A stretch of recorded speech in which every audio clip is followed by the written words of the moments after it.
Hello again everyone. Previously on UK Tech Blog, I took my Amiga 1200 out of its box for the first time in 23 years, and then I tried to switch it on, and unbelievably, it came on. You can just see the screensaver there. Since then, I've kind of been trying to work out what I'm going to do with the Amiga. There are certain things I know I definitely want to do though. So there's a whole bunch of files that are on there from years ago, letters I've written to people, old university work, that kind of thing.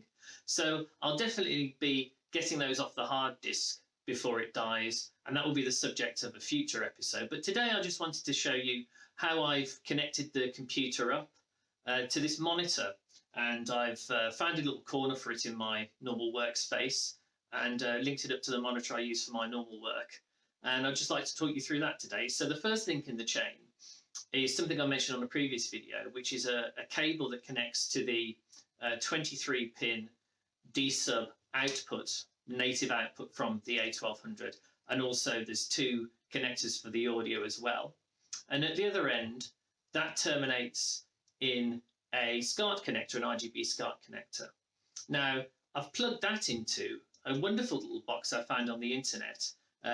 It takes that SCART input and it upscales and converts it. There's a whole bunch of modes that you can use with that box, which I'll talk through in a minute. And then that outputs to HDMI. But I'm not done yet because I added another box to that output, which you don't have to do. The only reason I've done that is so I can record things I'm doing on the Amiga to put them on videos and so on. So that takes the HDMI input, records it on a removable USB key, and puts it out as HDMI.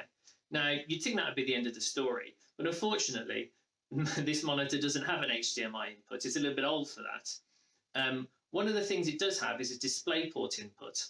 And I did look on the internet for HDMI to DisplayPort cables, and there are plenty of those. But the only problem is that the ones I found anyway for a reasonable price are all unidirectional, but they're only unidirectional in the wrong way.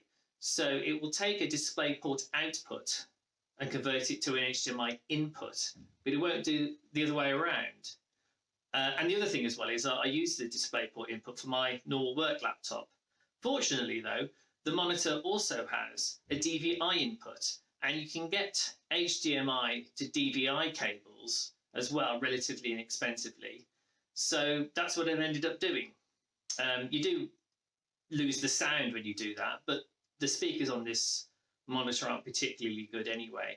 And there is an audio output on the recorder box as well, so I can always use that if I do want to listen to the audio, or I could plug some headphones into it, so it's no real problem.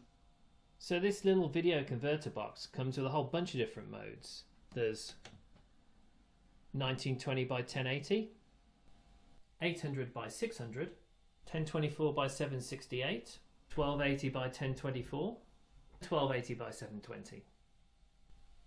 Now the other thing you can mess around with, as well as the video converter box itself, is the resolution of the Amiga, especially if you're using something like Workbench. Now what I've found, and I can only talk about my combination of Amiga, all the various cables, the boxes, the DVI input, the type of monitor I have and everything else, is that for me, a combination of 1920 by 1080 on the box and the super high res laced mode with the default settings gives me the best resolution, a good aspect ratio and all the rest of it. I found also if I do take these options off and start trying to match those numbers with the box resolution, all that happens is I get the screen coming off, the Workbench screen coming off the actual screen, and you end up having to scroll around. So if you leave those at the default and you use those resolutions, you get a pretty good result. Another little bonus I've found is with WordWorth, which is the word processing software I used to use back in the day. And for the first time ever, I can use it in high resolution mode without any of the horrible flicker you used to get when using it with a CRT, which pretty much made it unusable if you were word processing. So that's another great little bonus. And that's all I wanted to cover today, so I hope you enjoyed that, and thanks for watching.